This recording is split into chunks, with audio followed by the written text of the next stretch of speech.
It was the evening of December 11th, 2008. In Oakland, California, Steve Meinhof had just got home and opened an email from his cousin. What he read confirmed his worst fears. The destruction of his life's work, his financial security, everything he had built was gone. This was the day that the FBI opened their investigation into hedge fund manager Bernie Madoff, whose name would soon become synonymous with the greatest financial fraud in history. A catastrophe years in the making had finally come crashing down, one man's deception shattering the lives of thousands. Bernie Madoff's empire wasn't just a financial catastrophe, it was a human one. The shock, shame and ruin it left behind were unbearable for some. In the early days alone, at least 4 people took their own lives, unable to cope with the sudden loss of everything they had built. One of the first to succumb to the devastation was René Thierry Margon de Villuchet, a French aristocrat and financier. His firm, Access International Investors, had invested heavily with Madoff. His clients included European royalty and the ultra-wealthy. When the Ponzi scheme unraveled, he personally lost $50 million, while his firm clients collectively lost around $1.4 billion. He was unable to bear the weight of their losses. Shortly after, in February 2009, William Foxton, a 65-year-old British Army major, did the same in a public park in Southampton, England. A decorated war veteran, Foxton had spent decades serving in the British and French military, later working in humanitarian efforts around the world. He had invested his entire life savings in Madoff's fund. When the scam was exposed, he realised that everything was gone. And at his age, he had no way to recover. In his son's words, Madoff had stolen his father's life. The most genius Ponzi scheme ever ended in tragedy. Bernie Madoff was the financial wizard that everybody wanted to handle their money. From billionaire businessmen to film stars, charitable organisations and everyday people hoping to secure a comfortable retirement from their life savings, Madoff was the man they trusted. The whole concept of these new types of systems is to make it easier and more cost-effective for people to trade. But when the truth came out, that trust was shattered. The losses were staggering. Over $60 billion had vanished. The beginnings? It all began in the early 1960s. A young Bernie Madoff took the earnings from his summer job as a lifeguard, combined them with a loan from his father-in-law and used the money to set up his first trading firm, Bernard L. Madoff Investment Securities. He was just 22 years old, but he had ambition and a vision that would change Wall Street. While most firms relied on human trade, Madoff embraced technology, pioneering the use of electronic trading. This allowed him to process trades faster and cheaper than traditional brokerage firms, attracting more and more investors. By the early 1970s, up to 10% of all trades in New York were being handled by his company. An astonishing feat for an independent firm. But behind the scenes, something much darker was taking shape. Madoff wasn't just revolutionizing Wall Street, he was laying the groundwork for what would become the most infamous Ponzi scheme in history. Back to the victim. Around the time Madoff's business enterprise had really taken off, Steve Hymoff, who we were met at the beginning of our story, had set out a successful journalistic career. Steve had grown up so poor that the fear of revealing that struggle shaped every financial decision he made. The moment he started earning, he saved relentlessly, driven by a deep, almost primal need to ensure his future wouldn't mirror his past. More than a third of every paycheck went straight into savings. Security wasn't just a goal, it was an obsession.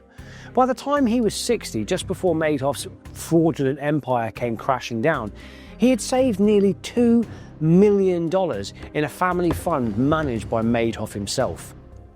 This exemplifies one of the most striking aspects of Madoff's deception. His reputation was so impeccable that people eagerly trusted him with their entire life savings, ignoring the carnal rule of investing, diversification. People trusted Madoff because he looked and played the part of a financial genius so well. A Wall Street insider with decades of success, a former NASDAQ chairman, and a man who rubbed shoulders with billionaires, celebrities, and philanthropists. He offered exclusivity, whispering promises of steady, market-beating returns with a mysterious, too-good-to-pass-up allure. His operation felt elite. No advertising, no cold calls, just word-of-mouth referrals, making investors feel privileged to be invited in. So Steve Hymoff was in good company. It wasn't just ordinary people like himself investing with Madoff. Many from the business and financial elite who really should have known better also found his offering too good to resist.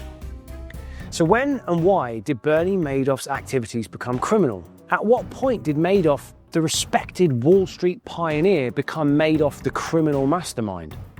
That question remains a subject of debate to this day. Some believe Madoff's deception began as early as the 1970s, while others suggest it wasn't late until the late 1980s or early 90s when his legal business could no longer sustain the illusion.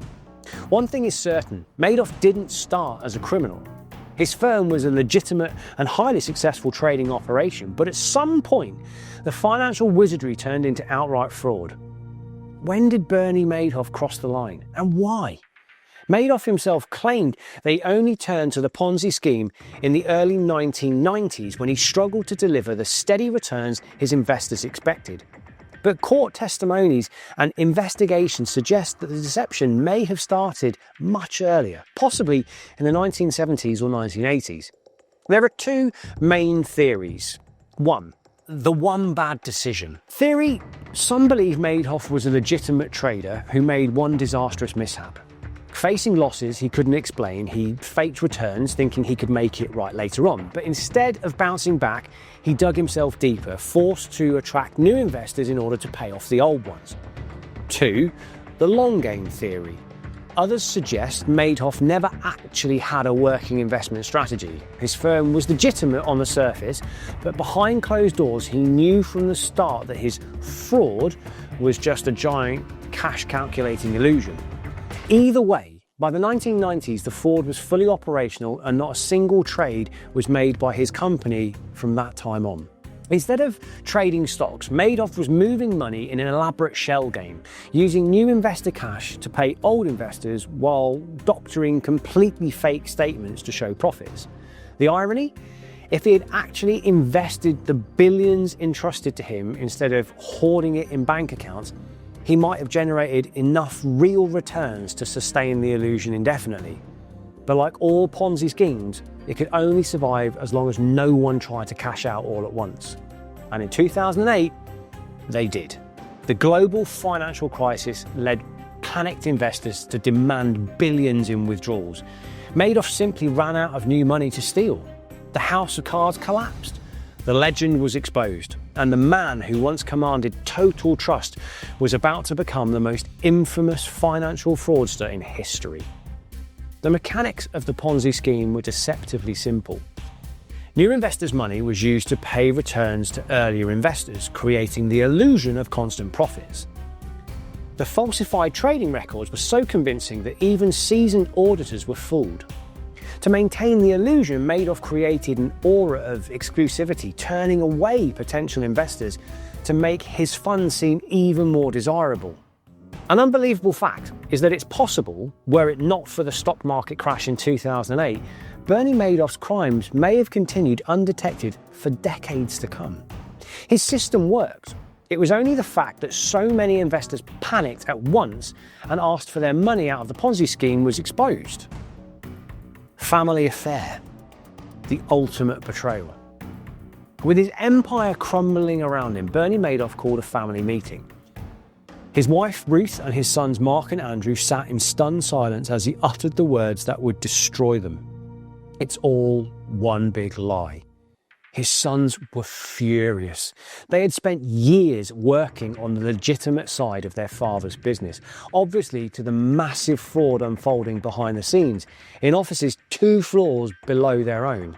That night, they walked out, and by the morning, they had done the unthinkable. They turned their father into the FBI. Madoff was arrested, and the financial world was rocked. Headlines screamed betrayal. The man once worshipped by Wall Street was now its biggest villain, and investors scrambled to comprehend the staggering scale of his lies. Mark and Andrew never spoke to their father again. But Ruth, Madoff's wife, she made a different choice. She stood by him. She even posted his bail, a decision that shattered what remained of their family, leaving her estranged from her 2 sons. In an interview years later, she admitted she didn't even know why she had stayed with Madoff at that time. But one thing was certain, she was willing to die with him. Sometimes I look back and I think, as the years went on, he started to get more and more short-tempered, and maybe he just was having trouble, obviously. He had to be. The betrayed son, Mark Madoff, 2 years after the collapse on the anniversary of his father's arrest, the scandal claimed another life, Mark Madoff, Bernie's eldest son. Though never charged with any crime, Mark had been drowned in lawsuits, media scrutiny, and public shame. The accusations were relentless. Was he really aware of the fraud? His father had destroyed his life, his marriage was crumbling, and his attempts to rebuild his reputation had failed. So he ended it. Back to 2008, when Steve Hymoff's life changed overnight. He became convinced he would end up sleeping rough. He had to stop going to restaurants, stop buying clothes, stop going on vacation. He even stopped going to the movies. Everything stopped. Hymoff could not believe that something he had seen as so trustworthy could do this. When Madoff's empire collapsed, so did those funds and Hymoff's savings along with them.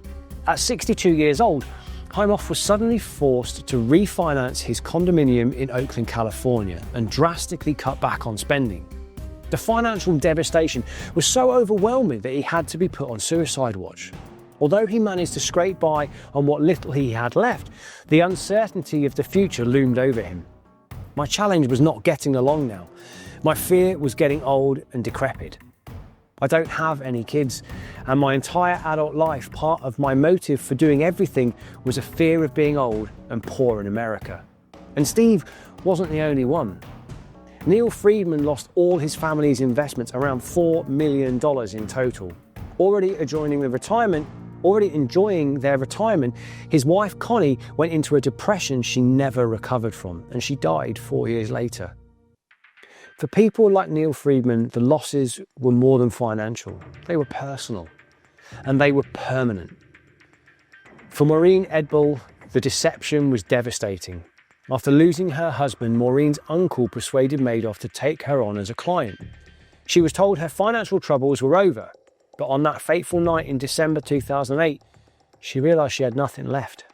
At 60 years old, Maureen had worked all her life as a nurse, was forced to sell her belongings and return to work. "I'm in ruins," she said. "This is what I have to show for years of hard work." Zero. The warnings that went ignored. Bernie Madoff's scheme wasn't just a crime.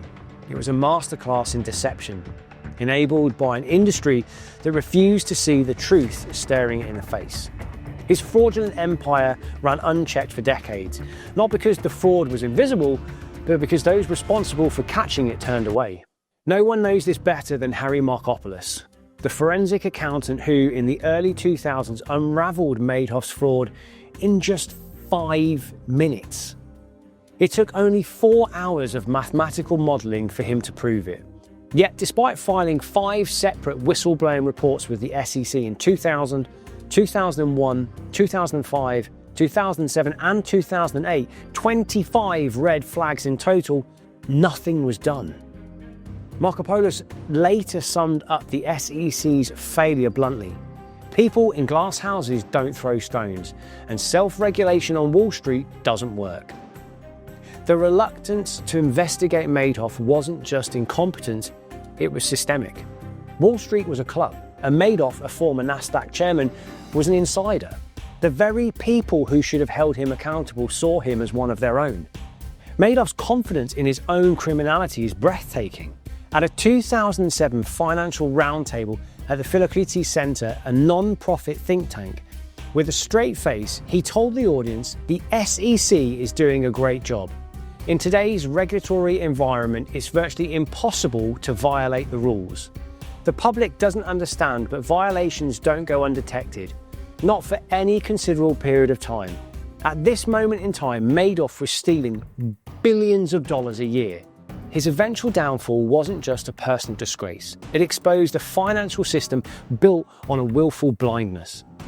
As court-appointed trustee, Ivan Picard and his legal team dug deeper. They found a network of banks, hedge funds, and wealthy investors who had looked the other way. And then, the question that still lingers: where did all the money go? Investors found no massive offshore accounts. The billions Madoff stole didn't exist in piles of gold or hidden vaults. The money had vanished into a financial black hole, shuffled between accounts paid out to early investors, spent on lavish lifestyles, and siphoned through a maze of transactions that made it almost impossible to trace.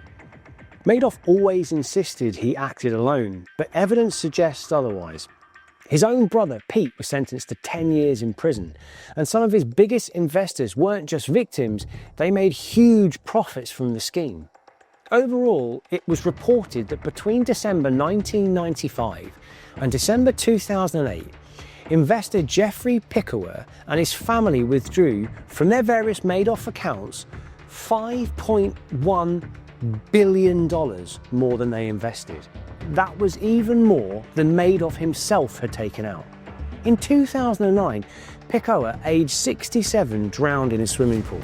The following year, his wife and investigator Ivan Picard announced a massive $7.2 billion settlement, resolving the lawsuit against Pickauer and paying back losses in the Madoff fraud.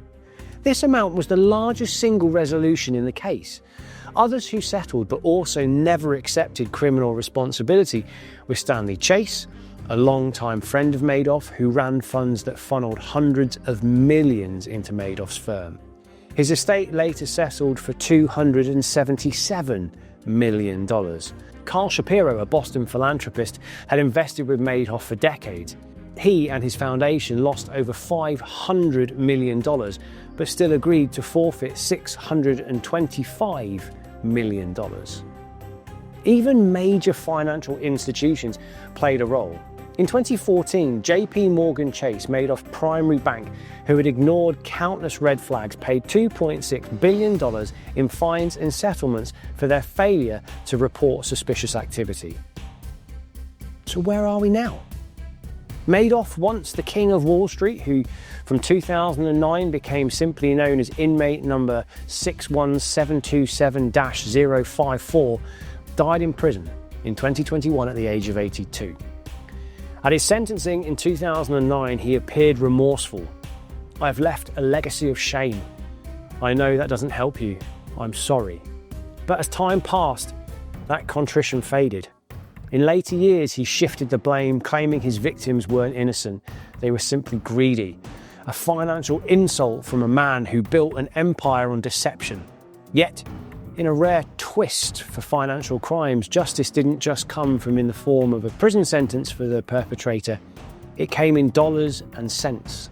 By 2024, the Madoff Victim Fund had returned over $4.3 billion to more than 40,000 victims, covering an incredible 94% of their losses.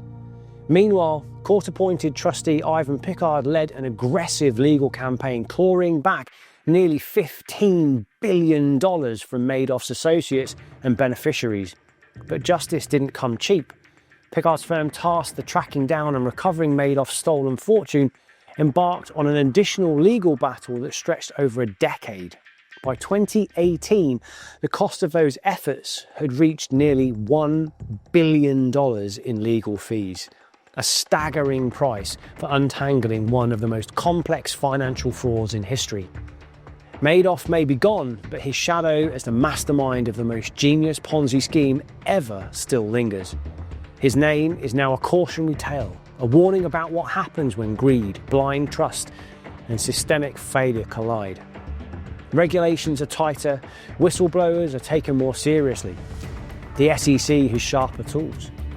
But as long as people want to believe in returns too good to be true, there will always be another Madoff-type scandal waiting to happen. Steve Hymoff was, on the one hand, lucky to get most of his money back, but huge damage had been done in the meantime. The years of uncertainty, the trauma of losing everything overnight, it left scars that no restitution could erase. There's still some PTSD there, he admitted.